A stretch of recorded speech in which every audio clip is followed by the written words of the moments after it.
Most of us are stuck working from home, but that won't last forever. So today we journey into the world of digital nomads, the professionals who opt to lead projects from the road. Whether they're in Bangkok one week or Berlin the next, they're constantly handling change, and that can lead to growth. I really love kind of that journey of owning the unknown. What I appreciated most is that it kept me in a growth mindset, and it still does. It's this self-motivation to push yourself, to find a sense of who you are, what you stand for, and how you want to move forward. And that growth mindset really thrives on challenges and sees failure as a springboard to expanding your capabilities. And I think that concept can really be applied both professionally and personally. The world is changing fast, and every day, project professionals are turning ideas into reality, delivering value to their organizations and society as a whole. On Projectified, we'll help you stay on top of the trends and see what's ahead for the project economy and your career. This is Projectified. I'm Steve Hendershot. Right now, most digital nomads have put their roaming on hold, but this pandemic has the potential to boost their numbers in the long term, as more workers discover just how effective they can be while away from the office. Once it's safe to travel, we could see more project leaders trading their physical offices for hotels, cafes, or really anywhere with steady Wi-Fi. Today, we're going to hear from a project professional who is a digital nomad and still considers herself to be semi-nomadic, as well as the leader of a landmark project that caters to these on-the-move leaders. Our sponsor for this episode is pmtraining.com. From live virtual classes to online courses available on demand, PM Training equips students to earn PMI certifications, including the Project Management Professional, or PMP. And Projectified listeners are eligible for discounts of up to $400 per class. Just enter the link, pmtraining.com/podcast. Let's head now to the Republic of Estonia, a small country in northeastern Europe that has become a global capital for digital nomads, even if most of them have never visited. That's because of Estonia's e-Residency program, which lets anyone claim a limited form of Estonian residency, including the ability to domicile one's company there, a service that helps nomadic entrepreneurs get around one of the more daunting logistical challenges presented by their lifestyle. E-residents have launched approximately 12,000 new companies since the program's launch in 2014, including more than 4,000 in 2019 alone. I spoke to Ott Vatter, the program's managing director based in Tallinn, Estonia, about e-residency and the community the project has created.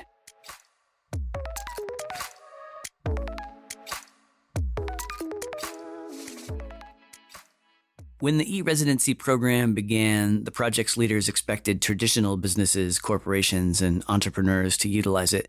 But that's evolved to now include digital nomads. How are digital nomads participating in the program? They don't have a base, or they don't have a place that they call home. And for them, e-residency is kind of, in addition to being a tool, whereas to run their business, it's also a kind of community, because we kind of found out while doing some soul searching with anthropologists in e-resident souls that they can get quite lonely in terms of being alone in their business, being the sole proprietor, and then also not being home, because an entrepreneur's life in general might be quite lonely. So it's kind of a community effect for them. It's not only the fact that they can run a business, but they can get information from the ecosystem, talk to each other, and all that. You mentioned working with anthropologists to get a better understanding of e-residents and this creation of community. How has this community building affected the program and the participants? I think at the early stages, I think we underestimated the power of the community a little bit, because, again, if we go back in time, the first depicted persona was a rather traditional businessman for us, right? So we didn't see this community aspect back then. But as this program evolved, and especially through the anthropological study we did, we tried to dig deeper into understanding what are the e-residents struggling with, and why do they need e-residency, and what kind of people they are, from which kind of backgrounds, and to go into the deep dive that private companies usually do not do about their kind of customer segments. But we really wanted to understand the pain points behind every persona. And the digital nomad, or let's say freelancer, what I like to use, they're an interesting group. As I mentioned that their life can get quite lonely, and the community aspect is very important for them. It's not just about a tool to create a company, but it's actually about an ecosystem of people that you can trust, that you can talk to, that you can actually get advice from.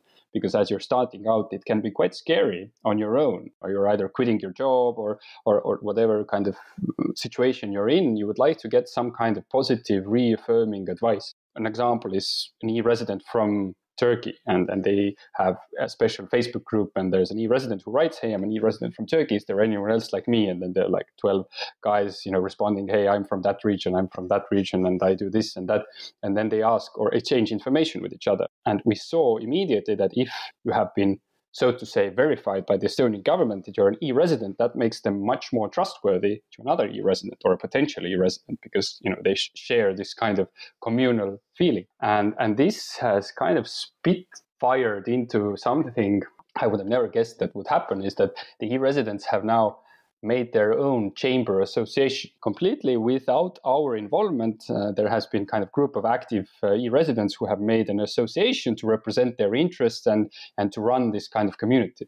If that is not enough, they have it in the plans to actually have a physical festival of e-residents in Estonia.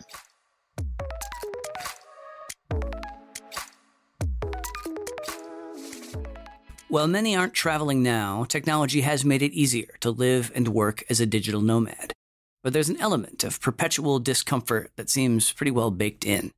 Christina Nguyen, strategy practice leader for global professional and field services at Dell Technologies, led projects as a digital nomad for more than a year. For her, it was a valuable experience, one that forced her to respond to challenges. She's now based in Austin, Texas, in the US, but still considers herself semi-nomadic. She spoke to Projectified's Hannah Schmidt about her experience and how it changed how she leads projects and teams.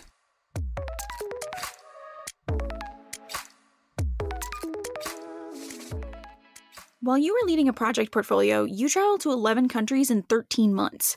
What was that experience like? It's really hard to articulate the content of almost an entire year, but I guess if I had to sum it up, I would say the experience was very vulnerable. And I mean that in a very positive way. I view vulnerability as sort of the jump off point to the growth zone of connection, understanding, and adaptability. Despite what you might see on social media, it is completely a different lifestyle that has its ups and downs, just like life for everyone else. You have all of your work responsibilities that you're trying to maintain and be accountable to, but you're constantly always having to figure out what the new normal looks like in each specific location. And on top of that, you're always trying to find new ways to integrate to an entirely new culture. So that experience was all about embracing vulnerability. You really have to accept the challenges of the uncertainty of the unknown and creating strength out of moments of doubt. So during this experience, what was the biggest challenge for your work? Shifting from mostly on-site to fully remote is considerably more complicated than just sending employees home with laptops. You have to build structure and discipline to maximize your productivity and also create new boundaries to create that work-life balance. And I think a lot of us are sort of experiencing that really right now with the global pandemic. And then you throw in this additional element of being a digital nomad, which means you're more or less living out of a suitcase in a foreign country where your normal routines are most likely going to be challenged. From a work perspective, I had to transform my existing career and build a completely new operating model around it. It required significant shifts in how I managed and led teams. And most importantly, I had to find different communication methods. I was no longer, seeing people face to face. And this was kind of at the time when we were primarily doing teleconference calls, not so much over video. So I kind of had to just really find ways to check in with people, find connection, and make time to foster those relationships. What are some of the lessons you learned from this experience? Travel is a great self-development tool because it removes you from your own values for a moment, and it shows you that other people or another society can live with entirely different values and still function. This exposure really forces you to re-examine what seems obvious in your own life. In order to be a good leader, I think it's incredibly important to have clarity on your own values, and being in tune to what is important to you helps you navigate the challenges and lead through it. How did these lessons affect how you lead projects and teams? In my line of work, and I would imagine for most people who are probably listening to this podcast, is creating scalable solutions to global problems is a requirement. That's just kind of the global world that we live in today and how our work kind of operates. I strongly believe you can't develop a truly global mindset without putting yourself in different environments with different people and to transform the way you think, act, and empathize. I really think that empathy is the key to connection, and connection fosters collaboration. And so this whole experience really opened up my eyes on how I connected with teammates and other project leaders and how I lead and foster kind of that collaboration to allow everyone to succeed. I'd also like to talk about how you've seen work change. You've had the experience of being a digital nomad, and you're currently a semi-digital nomad and work remotely. What's the difference between being a remote worker and a digital nomad? Being a remote worker, you have your day-to-day duties and you usually create an environment that is part of your normal routine. So for me personally, I have a home office. I have all the things I know that I need to be productive and kind of continue my day-to-day and create that routine. Being a digital nomad is a little bit different because you are constantly changing what that kind of scenery always is. You might be working out of a co-working space. You might be working out of a cafe. You might be in your Airbnb with very limited connectivity. So there's additional challenges that always come with it. But over time, as you start figuring out what it is that you need to be productive, you start prioritizing those kind of items to make sure that you're kind of satisfying all of your needs. But I would definitely say the kind of routine and the pace is very different with traveling. How do you think remote work will change in the future, especially as a lot more teams are working remotely now due to COVID-19? Coronavirus certainly has introduced new challenges for businesses who aren't used to supporting a remote workforce or even doing the majority of their work digitally. This has been a very interesting time period where the pandemic has affected everyone across the world. Everyone now has this common understanding that we're all in this together and have shared responsibilities on how to make remote work more productive. People have been forced to do something very different by working remotely, and I think they're finding out that there's real value in it. It certainly requires a major mental pivot and adjustment to your routine to create an environment that meets the needs of both work and your personal life. But I certainly think that COVID-19 is challenging all leaders to reimagine the future of work. And it's presenting an opportunity for all of us to think about what it truly means to collaborate and how it can improve our organizations. Once it's safe to travel again, if a project leader was thinking about becoming a digital nomad, what advice would you give them? One is be prepared for the challenges because they will come. Get clear on the things that are important to you so that it makes navigating the challenges a little bit easier. Two would be adopt a beginner's mindset. Try to approach everything without assumptions and revert from doing new things the old way. Three, look for community. It gives you an opportunity to connect with others that will help you reach your goals and support you when you need it most. The last piece of advice I'd really, say to anyone is if you're seriously considering embarking on any new journey, I'll just leave everyone with a question. Ask yourself, when is the last time you did something for the first time?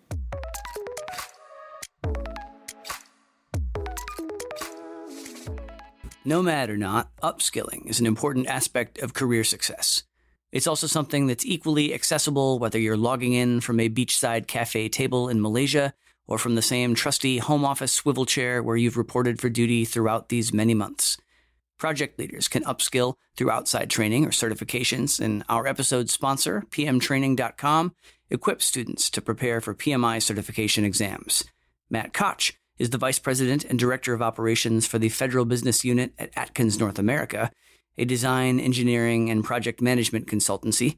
He's based in Kansas City, Missouri, and he used PM Training's course to help him prepare for and pass his Project Management Professional, or PMP, certification exam. Matt spoke with Projectified's Hannah Schmidt about the training process and how it's changed how he leads his teams.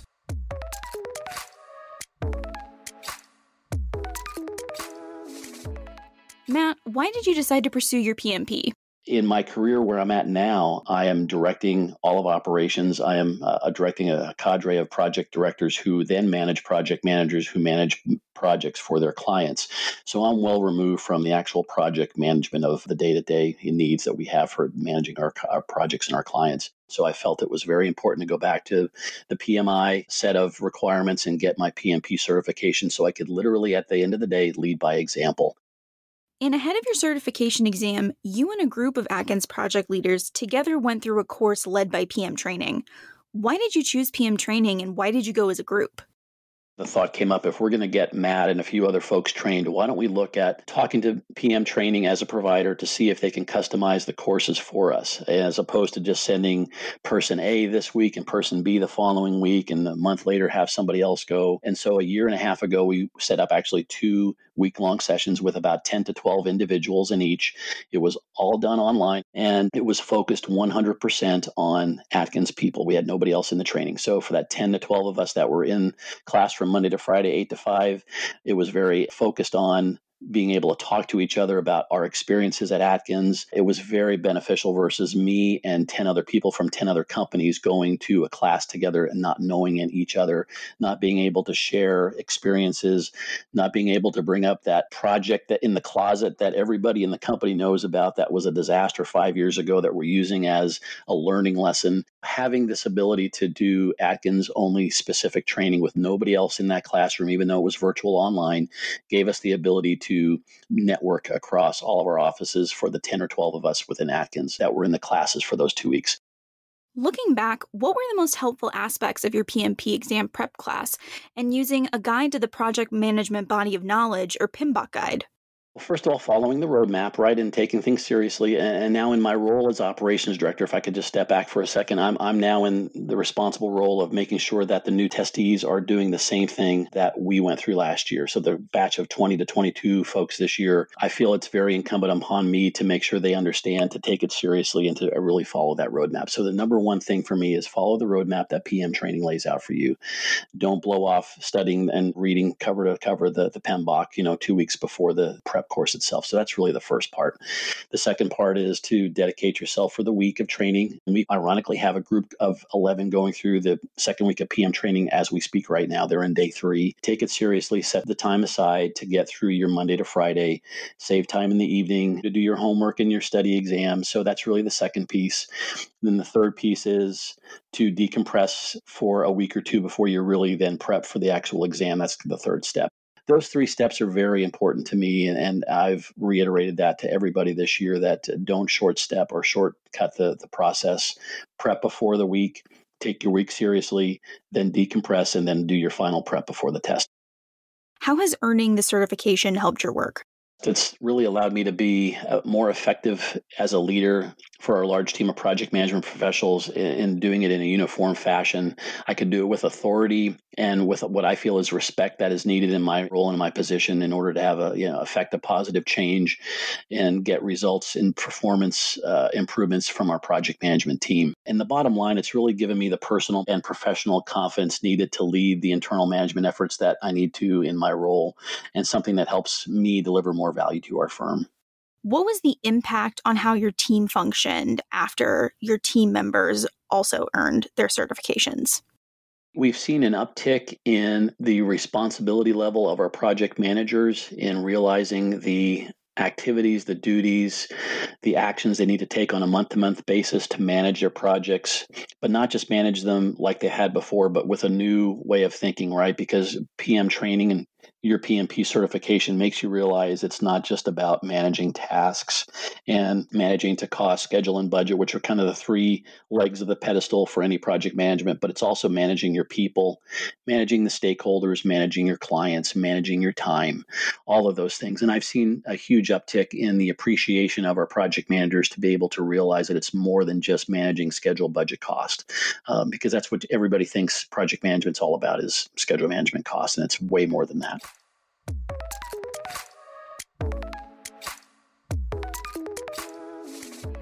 Our sponsor for this episode is pmtraining.com.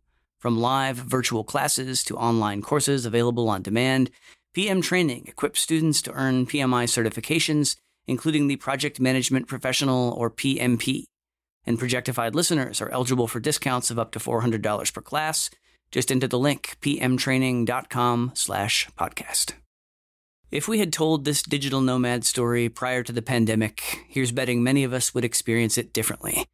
After these many months with little opportunity to travel, combined with a sudden abundance of experience with remote work, the notion of a life of constant adventure with occasional video calls at least seems more plausible, once it's safe to travel again. Thanks for listening to Projectified. If you like what you heard, please subscribe to the show and leave a rating or review. We'd love your feedback. To hear more episodes of Projectified, visit Apple Podcasts, Google Play Music, Stitcher, Spotify, or SoundCloud, or head to pmi.org/podcast.